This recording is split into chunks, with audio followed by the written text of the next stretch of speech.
Sari life in multi speciality hospital Rahuri येथे असतो. माझं 3 मजली हॉस्पिटल आहे.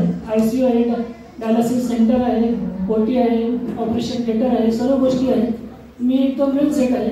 पण जे आता माझ्या व्हॉट्सअपला एक वेळ सांगा की ना गोळी खायचं आहे, ना औषध प्यायची आहे, आणि त्याच्यापासून फक्त हातावरती आणि तळपायाला पोषण सोडायचं आहे आणि शुगरपासून मुक्त व्हायचं आहे. मी स्वतः डायबिटिक पेशंट होतो.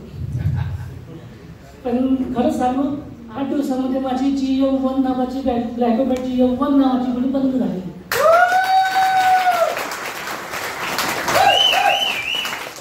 आणि माझ्या मोबाईलच्या व्हॉट्सअपला असे अनेक रिझल्ट असे आहेत, वेळे अभावी दाखवू शकत नाही. एकच छोटा रिझल्ट सांगतो. 1.5 वर्षापासून एका मुलीला ऑस्टिओआर्थरायटिस होता. त्याच्या हाताचे बोट, पायाचे बोट, सकाळी मी दाखवलं व्हॉट्सअपला, सांगितलं बघितलं सर्वांनी. तर आणि मी सरांना सांगितलं की 5 किट इथे ठेवून जा. 5 किट मी विकले, MRP ने विकले. 500 रुपये माझी तपासणी फी वेगळी घेतली. 8,500 मध्ये विकले आणि 5ही लोक आज समाधानी आहात. पण मला असं वाटते की माझे OPD टाईम असते 10 ते 5, मी 9ला उठतो. पण आता असं वाटतं की 6ला उठायचं आणि 2 तास समस्यासाठी द्यायचं. Richway Solutions, a journey towards happiness.